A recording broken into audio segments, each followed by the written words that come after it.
నమస్తే. నేను విజయారెడ్డి. కాళేశ్వరం కూలింది, కాళేశ్వరం కుప్ప కూలింది ఇట్లన్నీ మాట్లాడిన మాటలు చూస్తున్నాం గదా!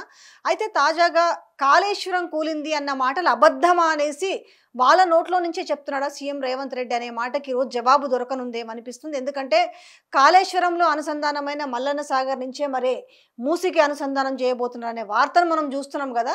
దీంతో పూర్తి క్లారిటీ కావాలంటే మీకు ఇంతకుముందు కూడా గత 3, 4 రోజుల క్రితమే అసలు కాళేశ్వరం అంటే ఏంది, అందులో మేడిగడ్డ, అన్నారం, సుందీల గురించి కూడా వీడియోని చాలా క్లియర్‌గా మీకు డిస్‌ప్లే చేసి చూపించడం జరిగింది. తను మొత్తం కూడా గీసి ఏది ఎక్కడుంది, ఎందుకు అవసరం అనేది మనకు ఉద్యమకారులు ప్రకాష్ గారు చూపించడం జరిగింది. ఈరోజు కూడా నిజంగానే కాళేశ్వరం సంబంధం లేకుండా కేవలం మల్లన్న సాగర్ నుంచి ఎట్లొస్తాయి, మల్లన్న సాగర్ ఎక్కడుంది, ఇలాంటి విషయాలన్నీ అడిగి తెలుసుకుందాం. సార్ నమస్తే సార్. నమస్తే అమ్మ. మూడే ప్రశ్నలు సార్. కాళేశ్వరం నీళ్ళు అంటున్నారు మీరు కదా, మూసికి అనుసంధానం రేవంత్ రెడ్డి చేస్తాడట, మల్లన్న సాగర్ ఎక్కడుంది? ఈ రోజు కూడా మీరు మొన్న ఒక వీడియో చాలా మందికి చాలా క్లియర్గా అర్థమైందని వాళ్ళ కమెంట్లలో చెప్తున్నారు.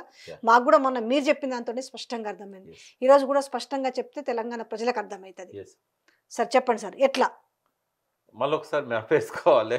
ఎట్లనే ఏరు కానీ మాకు అంటే ఇప్పుడు వాదన ఏంది, మొన్నటి దాకా కాళేశ్వరం కూలింది అన్నారు. కాళేశ్వరం కూలిందన్న తర్వాత హైదరాబాద్కి గోదావరి నీళ్ళు, అదే మూసీకి గోదావరి నీళ్ళ జలాలని హైదరాబాద్కి అందించే కార్యక్రమంలో అనుసంధానం చేస్తామంటారు కదా, ఇందులో క్లారిటీ కావాలి. మల్లన్న సాగర్ ఎక్కడుంది? ముందు రేవంత్ రెడ్డి గారికి థ్యాంక్స్ అమ్మ, అభినందనలు కూడా. ఎందుకంటారు? ఎందుకంటే మొట్టమొదటిసారి ఆయన ముఖ్యమంత్రి అయిన తర్వాత ఇవాళ తను మాట్లాడే తప్పు తనకు అర్థం కాకనో కావాలని ప్రజలకు మాయమాటలు చెప్పో కాళేశ్వరం కూలేశ్వరం అన్నా, ఈ కాళేశ్వరమే నాకు దిక్కైతుంది, హైదరాబాద్కు నీళ్ళు రావాలంటే కాళేశ్వరం తప్ప మరొకటి ఇంకో మార్గమే లేదు అని అంగీకరించిన రోజు ఇది.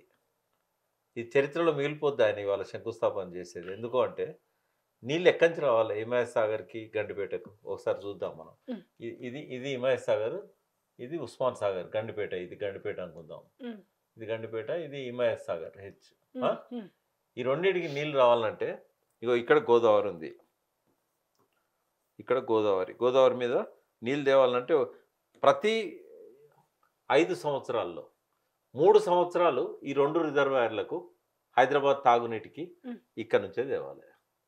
ఎక్కడ ఫస్ట్ మేడిగడ్డ. ఇలా ఏం మేడిగడ్డనైతే పియర్ పోయింది, నేను దీన్ని రిపేరే దీన్ని ఆర్కియాలజీ మ్యూజియంలో పెట్టాలి, ఇది ఒక చెత్త ప్రాజెక్టు, ఇది కూలేశ్వరము, 1,00,000 కోట్లు గంగలో కలిసినాయి అన్నాడు కదా. ఇగో ఇదే దిక్కు, ఇప్పుడు మేడిగడ్డే దిక్కు ఆయనకు. 5 ఏళ్లలో 3 ఏళ్ళు ఇక్కడి నుంచే రావాలి. ఇక 2 సంవత్సరాలు కావాలంటే ఇప్పుడు పడ్డట్టు వర్షాలు బాగా పడితే మహారాష్ట్రలో కానీ బయట కానీ ఈ శ్రీరామ్ సాగర్ వరద కాలువ నుంచో కడెం కాన్ నుంచో వస్తాయి ఎల్లంపల్లి ద్వారా ఇక్కడికి. బట్ 5 ఏళ్ళల్లో 3 ఏళ్ళు ఇక్కడి నుంచే రావాలి, వేరే మార్గమే లేదు. లాస్ట్ 30 ఏళ్ళల్లో 20 ఏళ్ళు తెలంగాణలో పంటలు ఎండిపోయినాయి గోదావరి బేసిన్లో. దానికి కారణం ఏంటంటే ఆ శ్రీరామ్ సాగర్ నీళ్ళు రాకపోవడం. శ్రీరామ్ సాగర్కు నీళ్ళు రానప్పుడు, వరద రానప్పుడు ఇక్కడికి నీళ్ళు రావాలంటే మేడిగడ్డ. ఇప్పుడు వాళ్ళ సోర్స్ అంటే ఏంది? ఇప్పుడు శ్రీరామ్ ఎస్ఆర్ఎస్పి అండ్ తర్వాత ఎల్లంపల్లి, దాని తర్వాత మల్లన్న సాగర్. అంతే, వాళ్ళు చెప్పదలుచుకుంటే చెప్పేది ఓన్లీ మల్లన్న సాగరే. ఎట్లా వస్తాయి? ఇప్పుడు ఇక్కడ మల్లన్న సాగర్ ఇక్కడ ఉందమ్మా, ఇది మల్లన్న సాగర్ ఎంఎస్. ఇది గమ్మత్ ఏంటంటే దీనికి వాగు లేదు, నీళ్ళు వచ్చే సోర్సు లేదు, వర్షం పడ్డా నిండదు.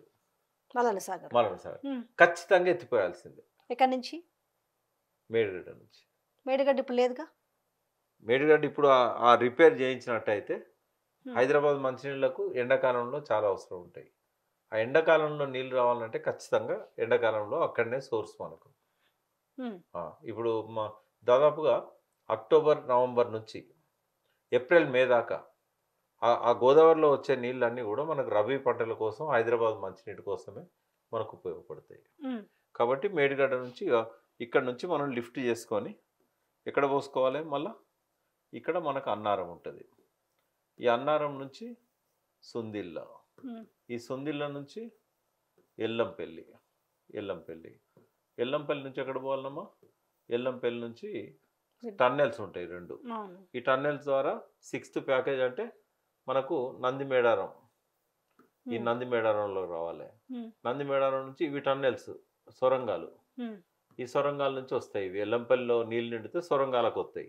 ఇక్కడి నుంచి నందిమేడారం నుంచి లిఫ్ట్, ఈ లిఫ్ట్లోకి వెళ్ళి మళ్ళీ ఎక్కడికి వస్తాయి? గాయత్రి పంప్ హౌస్ అని ఉన్నది ఇక్కడ. ఈ గాయత్రి పంప్ హౌస్లో ఉన్నాయి ఏంటి అంటే ఈ బాహుబలి పంపులు. ఈ బాహుబలి పంపులు ఆన్ చేస్తేనే ఇక్కడి నుంచి ఎట్లా పడతాయి డైరెక్ట్ మళ్ళీ ఇంట్లోకి రావమ్మా మల్లన్న సార్కు. ఇక్కడ నుంచి ఎడిపోతాయంటే mid Maner reservoir, mid Maner ఇంట్లో పోవాలంటే వరద కాలువను వాడుకుంటారు. ఈ మిడ్ మానేర్ ఈ వరద కాలువ ఇది. ఈ వరద కాలువ ద్వారా ఈ ఇంట్లో గాయత్రి పంప్ హౌస్ నుంచి మిడ్ మానేర్కు లిఫ్ట్ చేస్తారు. మిడ్ మానేర్ నుంచి అన్నపూర్ణ రిజర్వాయర్ ఇక్కడ పంపులు ఆన్ చేయాలి. మళ్ళా ఇక్కడనే మీకు ఇప్పుడు ఇంకొక విషయం కూడా చెప్పాలి ఇప్పుడు జనాలకు. 3వ టీఎంసీ వేస్ట్, ఇది కేవలం డబ్బుల కోసం చేసిండు కేసీఆర్, కృష్ణారెడ్డి మెగా కృష్ణారెడ్డి బతికేయడానికి చేసిండు అన్నారు కదా. ఇప్పుడు మల్లన్న సార్లో 3వ టీఎంసీ ద్వారానే రావాలి. ఎందుకంటే ఇక్కడ దాకా 2 టీఎంసీలకు మనకు పంపులు ఇవన్నీ ఉన్నాయి. మిడ్ మానేర్ నుంచి 1 టీఎంసీకే ఉన్నది ఏర్పాటు. ఇప్పుడు కేసీఆర్ చేసిన 3వ టీఎంసీ అన్నాడు కదా, అదే దిక్కు ఇప్పుడు. ఆ 3వ టీఎంసీ ఎందుకంటే తిట్టిన వాళ్ళందరికీ ఆన్సర్ ఏంటంటే రేవంత్ రెడ్డి చేసిన ఈ 2 రిజర్వాయర్లు నింపాలన్నా, మూసి ప్రక్షాళన చేయాలన్నా, మూసి పునరుజ్జీవం చేయాలన్నా, హైదరాబాద్కు మంచినీళ్ళు తాగేయాలన్నా ఆ 2వ టీఎంసీ 3వ టీఎంసీ దిక్కు. దానికి సపరేట్ ఏర్పాట్లు చేశారు కేసీఆర్ గారు. ఈ సిస్టంతో సంబంధం లేకుండా నేరుగా ఎక్కడి నుంచి నేరుగా ఎల్లంపల్లి రిజర్వాయర్ నుంచి ఇక్కడ నుంచి మీరు చెప్తుంది ఎల్లంపల్లి నుంచి డైరెక్ట్ ఇక్కడికి 3rd టీఎంసీ. అయితే ఇప్పుడు ఈ 3 టీఎంసీలు ఎల్లంపల్లి దాకా 3 టీఎంసీలు వస్తాయమ్మా. వచ్చినప్పుడు ఎల్లంపల్లి నుంచి డైరెక్ట్గా పైప్ లైన్ ద్వారా ఇవి మల్లన్న సార్కు మనం లింక్ చేశారు. ఇట్లా మల్లన్న సార్కు అంటే వయా వీటి మీదకి వెళ్ళే కానీ ఈ 3వ టీఎంసీ మనకి ఇక్కడ నుంచి స్టార్ట్ అవుతుంది. ఏది ఈ మధ్యలో ఈ బెల్ట్లోకి రాదు 3వ టీఎంసీ. ఈ నంది మేడారం కానీ గాయత్రి కానీ రాదు. 3వ టీఎంసీ నేరుగా ఎక్కడికి వస్తుందంటే మిడ్ మానేర్ నుంచి స్టార్ట్ అవుతుంది. మిడ్ మానేర్ టు ఈ అన్నపూర్ణ రంగనాయక సాగర్, ఈ రంగనాయక సాగర్ నుంచి డైరెక్ట్ మల్లన్న సాగర్. ఇక్కడ ఈ 3rd టీఎంసీ ఏర్పాటు ఏదైతే అయిందో ఇది ఎక్కడి నుంచి స్టార్ట్ అవుతుంది అంటే అన్నపూర్ణ రిజర్వాయర్ నుంచి ఈ 3rd టీఎంసీ స్టార్ట్ అవుతుంది. అన్నపూర్ణ రిజర్వాయర్ నుంచి ఈ 2 రిజర్వాయర్లు ప్లస్ మల్లన్న సాగర్. ఇవన్నీ ఇప్పుడు ఈ అన్నపూర్ణ కావచ్చు, రంగనాయక సాగర్ కావచ్చు, నంది మేడారం పంప్ హౌస్ కావచ్చు, బాహుబలి పంప్ హౌస్ కావచ్చు, ఇవన్నీ కూడా ఎవరి ఆధ్వర్యంలో జరిగినాయి? కేసీఆర్ గారు కదా. మరి నీకు ఇవన్నీ యూజ్ అవుతున్నప్పుడు మళ్ళీ సేమ్ అగైన్ అని అంటే ముఖ్య ఎక్కడ ఉందంటే తిరిగి చెప్పుకున్నట్టుగా మరి ఎందుకు వేస్ట్ అనే మాట ఎందుకని ఈరోజు మళ్ళీ ఇప్పుడు ఇవన్నీ సరే ఒకవేళ ఇది పక్కన పెట్టినా ఈ కాంపోనెంట్స్ అన్ని వాడుకోవాల్సింది కదా ఎక్కడ పోయినా కూడా. అసలు ఎక్కువ ఖర్చు అయింది ఇక్కడనే. అక్కడ ఎంత అయిందంటే మొత్తము ఆ కేసీఆర్ గారు ఏదైతే ఆ 3 బ్యారేజీలు 3 పంప్ హౌజులు ఇవి చేశాడో 7,400 కోట్లు ఓన్లీ బ్యారేజీలకు అయినాయి. ఇక మిగతా మొత్తం ఖర్చు అంతా ఇక్కడనే అయింది. ఈ రోజు వాళ్ళు ఏం చెప్తారు చెప్పండి? ఇది మాట్లాడరు వాళ్ళు. ఎట్లాగున్నా ఇప్పుడు మేడిగడ్డ, అన్నారం, సుందిల ప్రస్తావన లేకుండా ఎక్కడి నుంచి తీసుకొస్తామని చెప్తారు? ఇంకా వాళ్ళు చెప్పారు దాని మీద. ఎందుకంటే చెప్తే పరువు పోతుంది కదా. ఎందుకంటే ఇప్పటిదాకా వ్యతిరేకించింది వాళ్ళే కదా. ఇది కాళేశ్వరం అనరు వాళ్ళు, మల్లన్న సాగర్ అంటారు. మల్లన్న సాగర్ అంటే జనాలకు ఏంటంటే ఇది ఎక్కడో వేరే ఉండొచ్చు అనుకుంటారు. అంటే ఇలా చాలా రిజర్వాయర్లు ఉన్నాయి, 15 రిజర్వాయర్లు ఉన్నాయి కదా. ఆ 15 రిజర్వాయర్ల పేర్లు విడివిడిగా చెప్తే జనాలకు ఏంటంటే అది కాళేశ్వరం కాదనుకుంటారు. ఈయన కూడా అట్లే నమ్మిస్తాడు. మీకు ఒక సంఘటన చెప్తానమ్మా. ఒక నాయకుడు మల్లన్న సాగర్ దగ్గర జనాన్ని రెచ్చగొట్టి ఈ ప్రాజెక్ట్ వద్దు, మనకు ఈ నిర్వాసితులకు న్యాయం జరగదు, ఈ గ్రామాలు ఖాళీ చేయడానికి వీలు లేదు అని రాత్రింబవళ్ళు అక్కడ టెంట్ వేసుకొని ఆ కోదండరాం సార్ని కూడా అక్కడ ఆయన ఎంట పెట్టుకొని మధ్యలో పోతుంటే గజ్వేల్ల ఆయన అడ్డుకున్న రైతుల మీద కూడా మాకు నీళ్లు కావాలి, మల్లన్న సాగర్ కావాలంటే కూడా తుపాకీ తీసి బెదిరించి ఏ నాయకుడైతే అక్కడికి పోయి మల్లన్న సాగర్కు వ్యతిరేకంగా కొట్లాడాడో ఆయనే ఇవాళ మన ముఖ్యమంత్రి. మల్లన్న సాగర్ గురించి చాలా వాకు చవాకులు పేరు కదా. ఇవాళ అందరు పక్క పెట్టు, ఎవరైతే మల్లన్న సాగర్ అద్దన్నాడో ఇవాళ ఆయనే మల్లన్న సాగర్ నీళ్లు హైదరాబాద్కి ఇస్తానని వాగ్దానం చేశాడు. ఆ రోజు ఎందుకు ఆయన వ్యతిరేకించినట్టు? ఆ రోజు ఎందుకు అక్కడ పోయి ధర్నాలు చేశాడు? ఎందుకు చచ్చిపోయిన వాళ్ళతో కూడా కోర్టులో పిటిషన్లు వేసి దాన్ని ఆపాలని చూశాడు? ఎందుకు గజ్వెల్లో తుపాకీ తీసి ప్రజల మీద ఎక్కుపెట్టాడు? ఇవాళ ఆ మనిషి నేను ఎందుకు థ్యాంక్స్ అని చెప్పానంటే ఆయన జ్ఞానోదయం అయినందుకు, ఆయన బుద్ధి వచ్చిన ఆయన బుద్ధి వచ్చినందుకు అయితే కానీ బ్రాండ్ అంబాసిడర్ మనకు తెలంగాణకు ప్రజలకు వచ్చినందుకు మీరు థ్యాంక్స్ అంటారు. కానీ దీన్ని మళ్ళీ తిప్పి ఇదంతా వేరుగా అదే మీరు అన్నట్టుగా చాలా రిజర్వాయర్స్ ఉన్నాయి కాబట్టి ఇవేందో వేరనేలాగా ఒక భ్రమింప చేసే విధంగా మళ్ళీ ప్రజల్లోకి చెప్పొచ్చేమో. కానీ ప్రజలకు ఏదైనా చెప్తాడు ఆయన నోటికి మొక్కాలి, ఏది పడితే అది చెప్తాడు. బట్ ప్రజల లోపల కొంత తెలిసింది ఇప్పుడు ఇంత ముందులా కాదు. ఇప్పుడు మొన్న మీరు ఇట్లా బోర్డు మీద ఏం చూపెట్టారు కదా, చాలా మంది నాకు కూడా ఫోన్లు చేసి అన్నారు, సార్ ఇది ఎప్పుడో చేయాల్సింది, మనం బోర్డు మీద చూపెడితే మాకు అర్థమైంది, మీరు ఎన్నోసార్లు చెప్పిండ్రు కానీ మాకు అవి అర్థం కాలేదు, Yes. ఏది ఎక్కడదో తెలియదు. ఇప్పుడు కూడా మంచి ప్రయత్నం చేశారు మీరు. మల్లన్న సాగర్ అనేది ఇప్పుడు ఇది ఒక డ్యామ్ లాంటిది కాదమ్మా. ఇప్పుడు ఉదాహరణకు శ్రీరామ్ సాగర్ డ్యామ్ ఉంది. Hmm. శ్రీరామ్ సాగర్ డ్యామ్లో నీళ్ళు ఆపితే మహారాష్ట్రలోనే 30-40 కిలోమీటర్లు బ్యాక్ వాటర్ ఉంటుంది. అంటే మన Hmm. బాసర దాటి, Hmm. బాబ్లీ కూడా దాటి వెనక ఎక్కడనో నాందేడ్ జిల్లా అంతా కూడా బ్యాక్ వాటర్ ఉంటుంది. కానీ కేసీఆర్ ఏం చేసిండు, మల్లన్న సార్ కూడా 50 టీఎంసీలతో అట్నే కడుతుంది. 50 టీఎంసీలు 50 టీఎంసీలు అట్నే కట్టినట్టయితే ఎక్కడ దాకా పోతాయి నీళ్లు, పట్టణాలు మునిగిపోతాయి, గ్రామాలు మునిగిపోతాయి. ఈ 7 ఊర్లు 6 ఊర్లు కాదు, చాలా ఊర్లు మునిగిపోతాయి. అందుకని దీన్ని కుండలా కట్టిండు ఇట్లా. Hmm. ఈడ బాగు లేదు, ఉపనది లేదు, నీళ్ళు వచ్చి ఇక్కడ పోతాయి లిఫ్ట్ ద్వారా. ఆ నీళ్ళు నిండి చాలా హైట్ దాకా ఉంటుంది అన్నట్టు. ఇది Hmm. చాలా హైట్ దాకా ఉంటుంది. ఇప్పుడు కప్పులాగా ఉండదు, బకెట్ లాగా ఉంటుంది పెద్ద. Bucket. అయితే ఆ నీళ్ళన్నీ కూడా ఈ హైట్ చాలా, ఈ హైట్ నుంచి డైరెక్ట్గా ఇట్లా తీసుకుపోయి సింగూరు తీసుకుపోతారు. సింగూరు ఏంటంటే తెలంగాణలో అత్యంత ఎత్తు మీద ఉన్న రిజర్వాయర్, ఇక్కడ జైరాబాద్ దగ్గర. Hmm. ఇది దాదాపు 1500 అడుగుల పైన ఉంటుందమ్మా ఇది. తాగునీటి అంటే అక్కడికి గ్రావిటీతో పోతుంది ఇది ఇక్కడ నుంచి. ఓకే. అంటే కేసీఆర్ గారి ఆ విజన్ మనం అప్రిషియేట్ చేయాలి. ఎందుకంటే ఇక్కడ కింద ఎక్కడో 100 మీటర్ల నుంచి తీసుకుపోయి ఇక్కడ 600 మీటర్లు ఉంటుంది. ఈ 600 మీటర్లకు ఆయన ఇక్కడ నుంచి ఇట్లా తీసుకుపోయి లిఫ్ట్ చేసి ఇక్కడ ఇస్తున్నాడు. అందుకే ఇవాళ ఈ రిజర్వాయర్ అనేది గుండెకాయ లాంటిది ఈ మల్లన్న ప్రాంతానికి. సాగర్ అయితే గతంలో ఇది ఈ ప్రాసెస్ గతంలో చేసిరా ప్రభుత్వంలో ఇది గోదావరి ఇదంతా కేసీఆర్ గారి డ్రీమ్. అప్పుడు 1100 కోట్లతోటే అంటే అప్పుడు ఏమన్నారంటే కొండపోచమ్మ నుంచి తీసుకుందాం అనుకున్నాం. 1100 కోట్లతోటి అయ్యేదని ఈ రోజు అంటే ఇక్కడ మల్లన్న సాగర్ నుంచి కొండపోచమ్మ సాగర్ అని ఉంటుంది. ఇప్పుడు ఇక్కడ పైన కొండపోచమ్మ సాగర్ ఉంటుంది. అవును. ఈ కొండపోచమ్మ సాగర్ నుంచి అయితే దగ్గర అవుతుంది. ఆహా. అందుకని ఇక్కడ మధ్యలో కేశాపూర్ రిజర్వాయర్ అని ఒకటి కట్టాలనుకున్నారు మేడ్చల్ జిల్లాలో, అయితే మన కీసర దగ్గరలో. ఓకే. అయితే ఆ రిజర్వాయర్ 10 టీఎంసీలతో కట్టి హైదరాబాద్ ఆ ప్రాంతానికంతా మంచినీళ్ళు ఇస్తూ ఈ దీనికి లిఫ్ట్ చేయడానికి అక్కడ నుంచి సోర్స్ చేద్దాము, ఇట్లయితే దగ్గర అవుతుంది, 1100 కోట్లతో అయిపోద్దని అనుకున్నారు. ఆ టైంలో గవర్నమెంట్ పోవడము, ల్యాండ్ అక్విజిషన్స్ ఇట్లాంటి సమస్యలు రావడం వల్ల అది కొద్దిగా డిలే అయింది. ఇప్పుడు ఈయన వచ్చేసి ఏంటంటే 7000 కోట్లు. ఇప్పుడు నేను ఎన్నోసార్లు చెప్తుంటానమ్మా, అవును. ఒకవేళ వేరే సీఎం అయితే కాళేశ్వరం ప్రాజెక్టు 3 లక్షల కోట్లు అయ్యేది అని, 1100 కోట్లు ఇప్పుడు 7000 కోట్లు అయిందా కాలేదా? ఏం చేయకుండానే ఎస్టిమేషన్ పెరుగుతుంది. కాబట్టి కేసీఆర్ గారు ఏం యాడ్ చేయకుండా కూడా 40,000 కోట్లది 80,000 కోట్లు అని చెప్పవచ్చు. ఎందుకంటే 9 ఏళ్ళు అయింది డిలే, అన్నిటి ధరలు పెరిగినాయి. కానీ ఆయన చేయలేదు ఆ పని. అలా చాలా యాడ్ చేశాడు ఆయన. 140 టీఎంసీల రిజర్వాయర్లు 14 టీఎంసీల నుంచి. అట్నే ల్యాండ్ అక్విజిషన్ 1,50,000 ఎకరం వచ్చే కాడ 11 లక్షలు పెట్టాల్సి వచ్చింది, ధరలు పెరిగి. జిఎస్టీ 18% వాడైంది. అన్ని పెరిగినాయి, అన్ని ఖర్చులు పెరిగినాయి. ఆయకట్టు పెరిగింది, 38 లక్షలకు పోయింది. ఇప్పుడు ఇక్కడ కదా, అంటే నాకు ఐడియా వరకు ఇక్కడ కదా శంకుస్థాపన చేయాల్సింది. ఇక్కడ ఎక్కడైతే పంపులు లిఫ్ట్ చేసే పంపులు పెడతారో మరి ఈడ కాదని చెప్పేసి ఇక్కడ ఇప్పుడు గండిపేట కాడ కదా అని చేస్తుంది. ఎందుకు కాళ్ళ దగ్గర చేస్తున్నాడు? ఎందుకు మీడియా ఊకుంటుందా? ముక్కు భూమికి రాయించదు. ఇప్పుడు కూడా ఆల్రెడీ చెప్తానే ఉన్నారు కదా అందరికి. ఈ రోజు అంటే గాడ్ గ్రేస్ అన్నట్టుగా ఈ రోజు ఆయనే ఈరోజు చెప్తున్నాడు, ఇది కాళేశ్వరంలో భాగం, పార్ట్ ఆఫ్ ది భాగంలో నుంచి నీళ్ళు ఎత్తుకొని పోవాలి. ఇప్పుడు తప్ప ఇప్పుడు ఆయన మళ్ళీ అంటాడు అమ్మ మాట కూలేశ్వరం అని, లేకపోతే వృధా అయినాయి 1,00,000 కోట్లు అని. మొన్న ఉస్మానియా యూనివర్సిటీలో అన్నట్టు గంగలో పోసినట్టు అయింది 1,00,000 కోట్లు. ఇక మాట్లాడేవాళ్ళు, ఎందుకంటే మాట్లాడితే ప్రజలు కర్రు కాల్చి వాత పెడతారు. ఇక మాట్లాడడానికి ఆయనకి నోరు రావద్దు. నేనేమంటున్నా, రేవంత్ రెడ్డి గారికి గౌరవంగా చెప్తున్నా, మీరేం క్షమాపణలు చెప్పకండి. మీరు చేసిన తప్పులన్నీ ఇలా మాఫీ అయిపోయినాయి. ఎందుకంటే ఏ కాళేశ్వరం అయితే మీరు విషయం ఏం చెప్తారో చెప్పండి.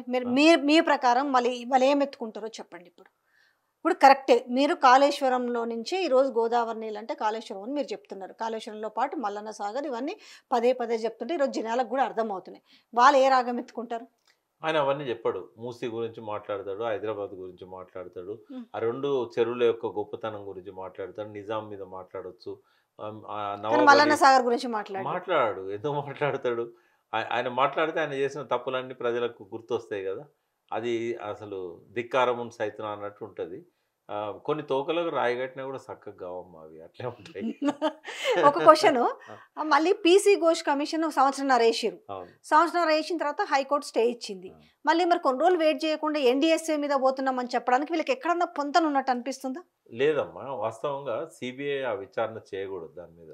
ఎందుకంటే ఏది ఎన్డీఎస్ఏ రిపోర్ట్ మీద ఎన్డీఎస్ఏ రిపోర్ట్ మీద కానీ పీసీ గోస్ట్ రిపోర్ట్ మీద కానీ ఇప్పుడు ఎందుకంటే టెక్నికల్ ఇష్యూస్ అవి ఆడున్నది పోలీస్ ఆఫీసర్లు అవినీతి ఉంటే పట్టుకునేటోళ్ళు అవినీతి ఉన్నదని ఎన్డీఎస్ఏ చెప్పలేదు పీసీ గోస్ట్ చెప్పలేదు మీకు ఒకటి చెప్తానమ్మా 28 ప్యాకేజీలు ఉన్నాయి మొత్తం 28 ప్యాకేజీలు కాళేశ్వరంలో 7 విభాగాలు 7 విభాగాలలో 28 ప్యాకేజీలలో కొన్ని వందల పనులు ఉన్నాయి 15 రిజర్వాయర్సే ఉన్నాయి వాటితో పాటుగా పైప్ లైన్స్ కానీ సొరంగాలు కానీ రకరకాల ప్రెజర్ మెయిన్స్ కానీ ఇవన్నీ కూడా ఉన్నాయి కదా లిఫ్ట్లు అయితే ఒక దాదాపు 19 లిఫ్ట్లు ఉన్నాయి 19 లిఫ్టింగ్ స్టేషన్స్ తర్వాత సబ్ స్టేషన్స్ ఇవన్నీ ఉన్నాయి కదా ఇవన్నిట్లో కొన్ని వందల పనులు అవి కొన్ని వందల మంది ఇన్వాల్వ్ అయిన అలా కాంట్రాక్టర్స్ కావచ్చు సబ్ కాంట్రాక్టర్స్ కావచ్చు ఎక్కడైనా ఒక్క పిటిషన్ పోలీస్ స్టేషన్లో ఉన్నదా ఇవన్నీ కలిపితే ఈ మొత్తం 13 జిల్లాలు ఉన్నాయమ్మా ఇవి 13 జిల్లాల్లో ఒక 100కు పైన మండలాల్లో పోలీస్ స్టేషన్ల పరిధిలో ఈ పనులు జరిగినాయి